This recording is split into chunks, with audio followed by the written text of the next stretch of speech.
In a torrent of developments since the first presidential debate last week, President Donald Trump tested positive for coronavirus, was hospitalized for treatment and then returned to the Oval Office on Wednesday after a little more than a day of isolation at home. It's still unknown when the president last tested negative for the virus. At the same time, White House aides and Trump allies are testing positive. Many of the nation's top military leaders are quarantining after they were exposed to a colleague with COVID-19, and negotiations over an economic rescue package have stalled after Trump unexpectedly halted them Tuesday in a tweet. Those developments have put Pence, who heads the White House coronavirus task force, on defense at a time when the Trump campaign desperately needs a reset. Harris is set to make history as the first Black and South Asian female Democratic vice presidential nominee to participate in a general election debate, a crucial night. While vice presidential debates generally have not made much of a difference in the outcome of the election, voters may pay more attention to this one because of the age of the two men at the top of the ticket. Democratic nominee Joe Biden, who is 77, won the primaries after portraying himself as a bridge to the next generation of Democratic leaders. And Harris, 55, was seen as the embodiment of that idea when he chose her as his running mate and made her the heir apparent within the party. The 74-year-old Trump's COVID diagnosis has focused even more attention on his age. And because of the lack of transparency from White House doctors, it is unclear whether he could face medical complications during his bout with the coronavirus. Regardless, Pence, 61, has long been viewed as one of the top Republican contenders for the White House in 2024.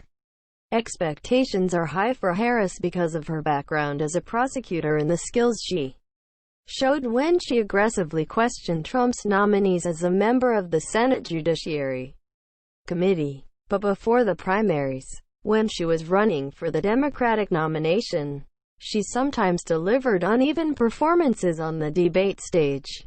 Pence, a former radio host, is one of the Trump administration's most effective communicators. He has also shown a far greater capacity than the president to speak with empathy and compassion for those who have been afflicted with COVID-19.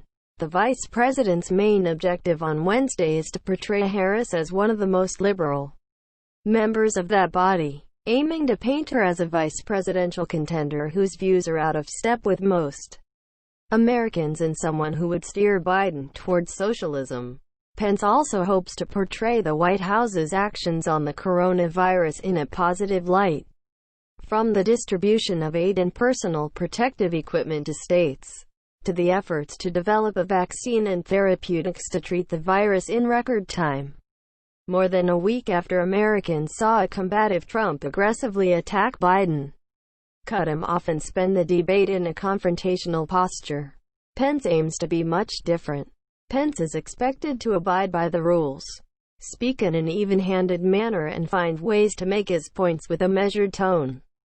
Aides told CNN's Ryan Nobles that Pence is looking to prosecute the case against Harris and won't be afraid to return fire when given the opportunity. But the difference is he will do so with a smile. Harris is aiming to make the debate all about Trump.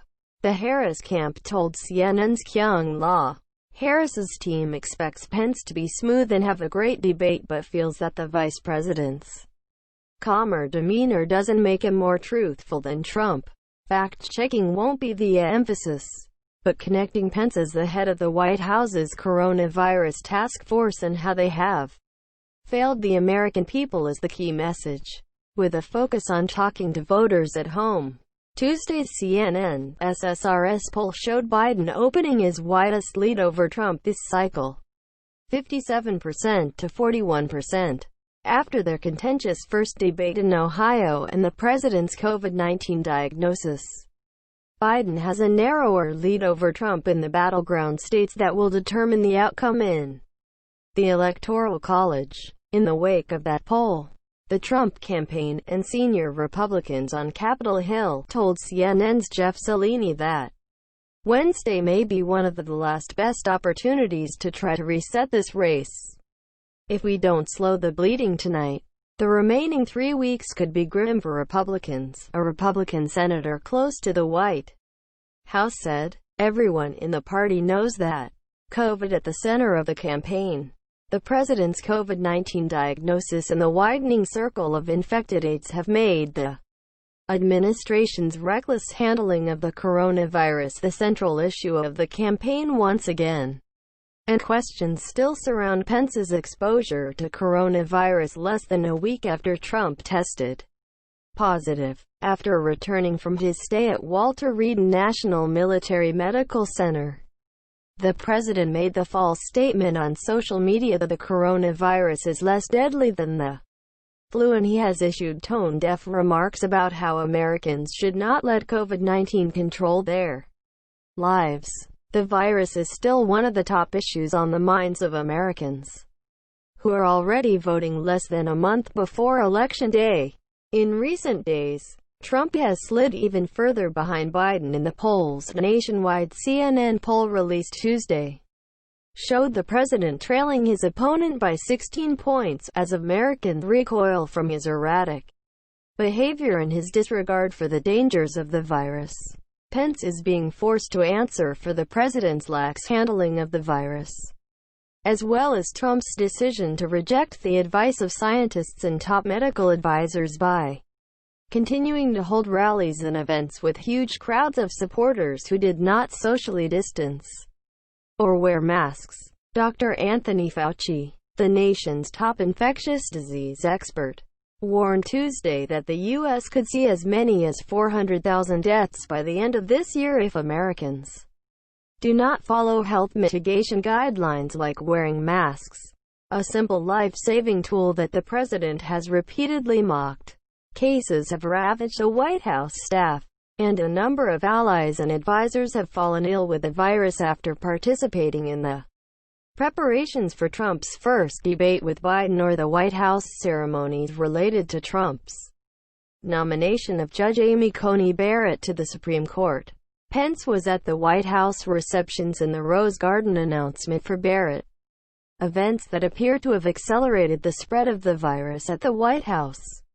But he has repeatedly tested negative, as recently as earlier on Wednesday, and has not quarantined. He and Harris are separated during the debate by plexiglass shields, which are more than 12 feet apart. This is a breaking story and will be updated.